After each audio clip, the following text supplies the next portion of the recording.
Fondée en 1995, la Société éco-citoyenne de Montréal est un organisme qui a pour mission d'informer, sensibiliser et mobiliser la population aux enjeux de l'environnement urbain à travers différents projets. Pour nous parler d'un de ces projets, nous recevons Mme Mariam El Amin, chargée du projet 3RV Propreté.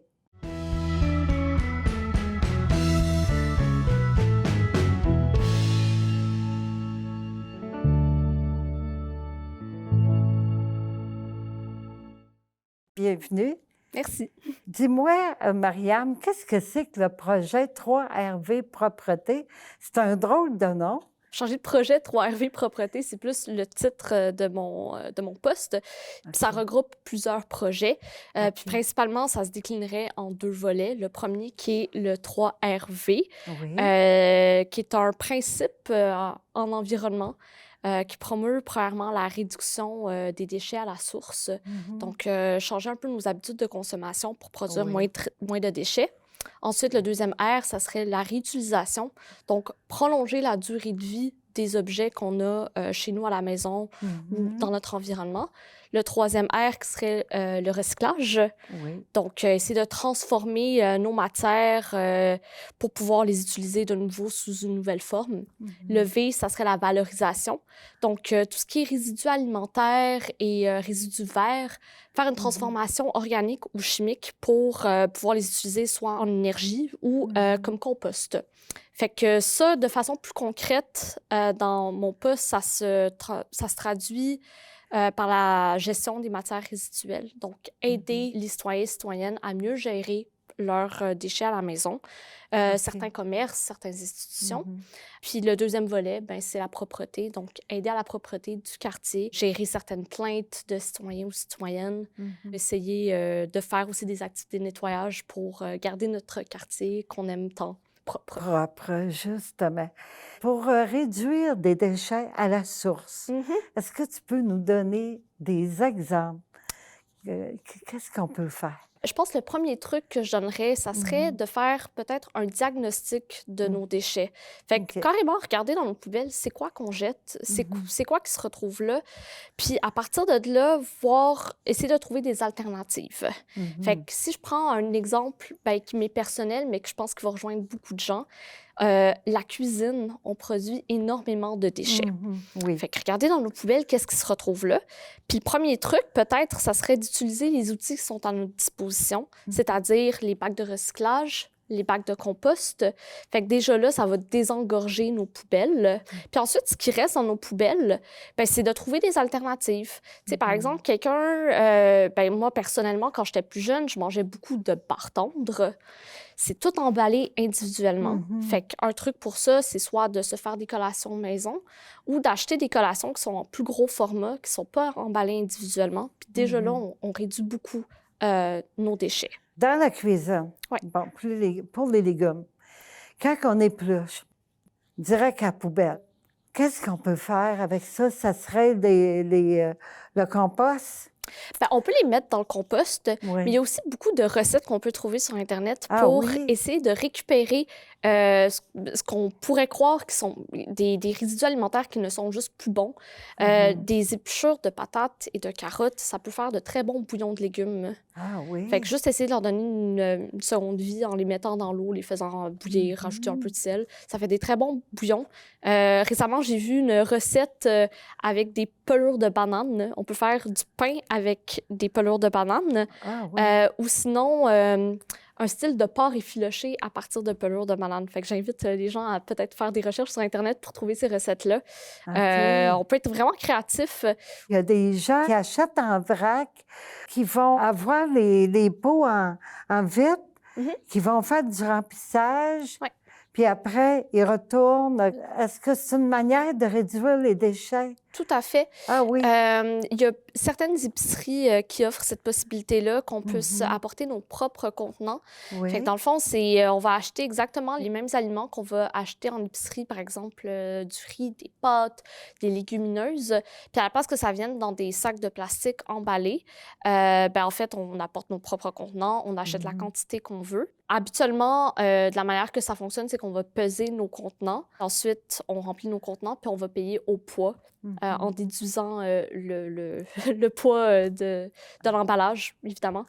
Fait que c'est ça, c'est une belle façon aussi de réduire les emballages qu'on a dans la cuisine, puis réduire la taille de notre poubelle. Concernant le recyclage, on se demande toujours, ça va-tu au recyclage quand il y a de la viande dans les choses en styromousse, les choses en plastique transparent qu'on peut avoir dedans des muffins ou n'importe quoi, des beignes. On ne sait pas si ça se recycle ou pas. Habituellement, ça devrait être écrit sur l'emballage si c'est recyclable ou pas. Il faut se fier au numéro si c'est un emballage de plastique. Mais ce qui est sûr, c'est que nous, on va premièrement encourager la réduction des emballages bien avant le recyclage. Fait que comme quand je parlais des 3 RV, le premier R, c'est le plus important, c'est la réduction. Fait que si on peut trouver des alternatives avant le recyclage. Et sinon, un petit truc que je peux donner aussi aux gens qui nous écoutent, ça serait d'utiliser l'application Ça va où? C'est Recyc Québec qui a développé cette application-là. Sur notre téléphone, on peut simplement écrire c'est quoi l'item qu'on cherche à se départir. Et l'application va nous dire est-ce que ça va au compost, au recyclage, à la poubelle ou à l'écocentre. OK, pour faire la distinction. Exactement. Puis, ça m'amène à poser comme question les produits électroniques, les piles. Les écrans d'ordinateur, les vieux ordinateurs, qu'est-ce qu'on fait avec ça? C'est tous des objets que, idéalement, il ne faudrait vraiment pas mettre dans la poubelle parce qu'il y a des métaux lourds là-dedans, des métaux précieux qu'on peut recycler. L'une des options, ça serait d'apporter ça dans un écocentre. Sinon, récemment, la Maison de la culture Janine Souto, ils ont installé un électrobac qui récupère les produits électroniques. Et aussi, il y a la Semaine québécoise de réduction des déchets qui s'en vient. Il va y avoir plusieurs points de collecte dans Sainte-Marie pour pouvoir aller porter tout ce qui est matériel informatique, électronique qui est désuet. Mais aussi, peut-être avant de se départir d'un tel objet, j'inviterais aussi les gens à se demander, avant même de l'avoir en sa possession, est-ce qu'on en a vraiment besoin? Besoin, justement. Exactement. Fait que le premier R des 3 RV, c'est vraiment la réduction. Puis ça, on peut vraiment l'appliquer à toutes les sphères de notre vie, incluant quand on achète des biens électroniques ou informatiques. Est-ce que la version qu'on a, par exemple, si on parle d'un téléphone cellulaire, est-ce que la version qu'on a déjà, elle peut encore nous convenir? Est-ce qu'on a vraiment besoin d'avoir le dernier modèle d'un téléphone? Ou est-ce qu'on peut juste prolonger la durée de vie de ce qu'on a déjà à la maison?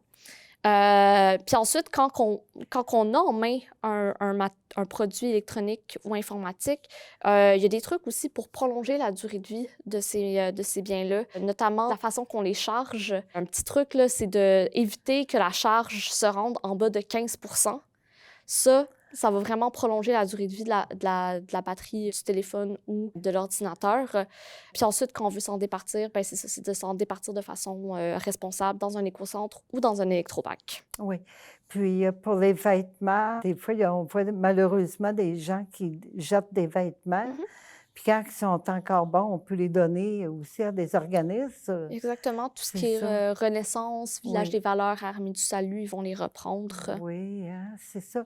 Tantôt, on parlait, Mariam, de la Semaine québécoise de réduction des déchets. Oui. C'est quand que ça va se faire, ça, cette semaine-là? L'édition de 2022 va se tenir du 21 au 30 octobre. Puis à partir de 2023, en fait, l'événement va se tenir à l'année. Puis c'est principalement dans le but de donner aux gens d'avoir plus de temps pour adopter des nouvelles habitudes de vie, de consommation pour réduire leurs déchets. Par contre, dans Sainte-Marie, la semaine va se tenir sur 3 semaines. Ça va être du 10 au 28 octobre. Puis on va inviter les gens d'abord à mettre dans plusieurs points de collecte dans Sainte-Marie du matériel informatique et électronique ainsi que des résidus domestiques dangereux qui sont désuets. à les mettre dans ces points de collecte-là. En fait, c'est pas seulement dans Sainte-Marie, c'est dans toute Ville-Marie, dans tout l'arrondissement de Ville-Marie. Oui. Puis il va y aussi avoir l'événement Rebut Récup. On invite les gens qui ont des biens, des meubles, des vêtements qui sont encore en bon état à s'en départir. Nous, on va aller les chercher, donner ça à des organismes qui vont redistribuer ça à des gens qui sont dans le besoin. C'est une très bonne idée, hein? Oui. Merci beaucoup, Mariam, d'être venue à mon entrevue. C'était très intéressant. Bien, merci de l'invitation. Je suis très heureuse d'être ici. Ça fait plaisir. C'était Louise Miller pour les nouvelles du voisinage. À la prochaine.